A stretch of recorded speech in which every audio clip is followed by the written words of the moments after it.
Alright, so this Bissell is not worth fixing. The brush roll is seized up.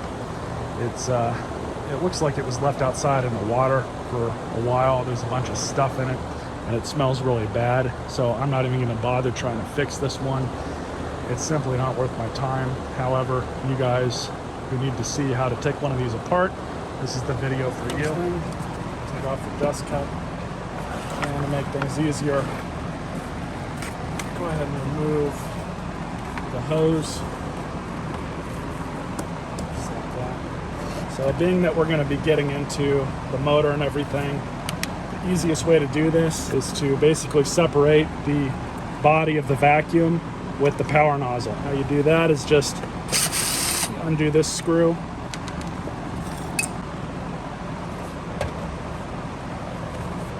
Lean the machine back. Flip it over.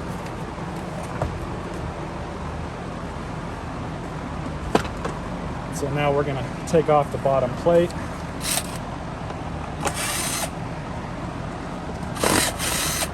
It's definitely not a good sign when you see rust on the screws, corrosion.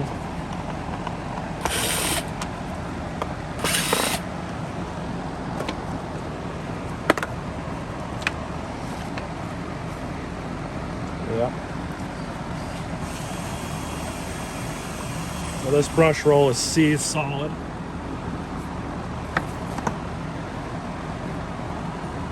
You could replace the brush roll, but on a machine that's this cheap, you're better off just buying a brand new machine. So I'm gonna get this stuff out of the way. Yeah, that is not a good sign.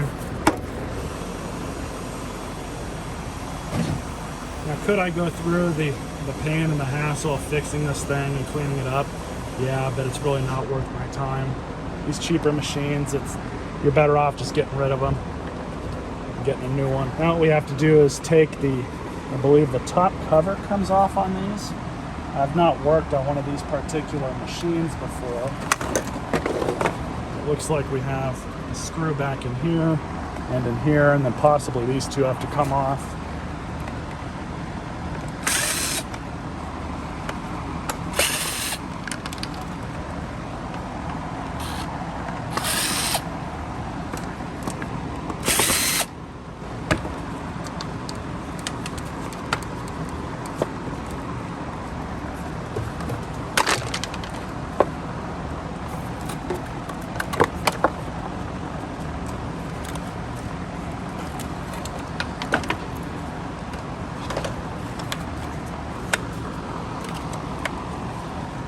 Just rotate the knob around. And with these, you have to line them up a certain way to get them out. Just like that.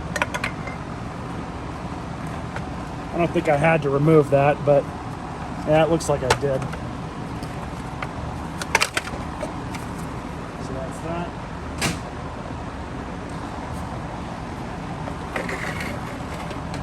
It's painfully obvious to me that these Bissells are designed to be used. They break and you just throw them away and buy another vacuum.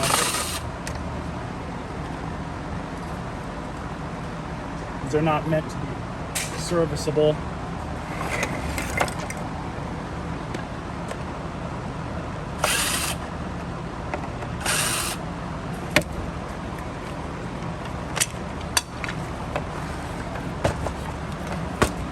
So once you are at this point, if you look at the motor unit here,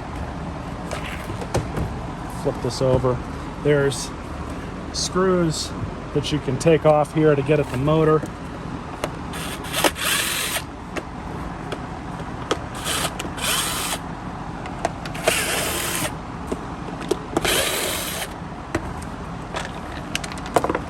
And that's how you get to the motor. Everything's right here.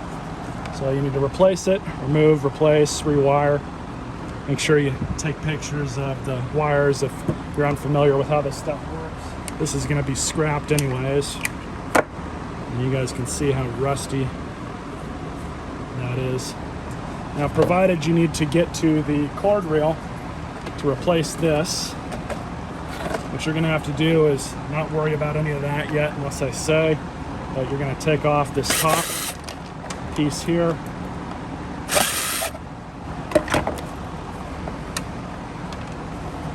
I did elect to pull the handle off. There's just 2 screws holding that on.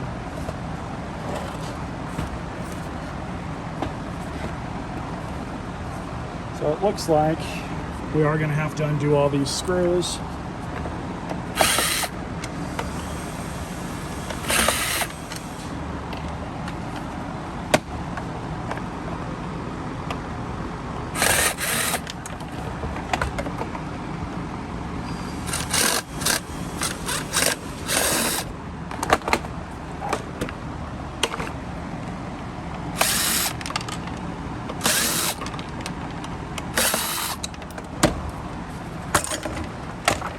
And just like that, it pops out. So in order to replace this cord reel, what you would do at this point is snip off these 2 wires. You can do it from here or here. I usually like to do it right at the end. So then you would just splice the 2 new wires in, put this back on the same way it came off, and that's that. So it's really not too bad of a job if you've done a few of these. However, if it's your first time tearing into one of these and you're afraid of messing it up, I would advise not to do this, especially on a machine like this. These things are just made so cheap nowadays that you're honestly better off just buying a new one. Hope you guys enjoyed this video. Stay tuned for more.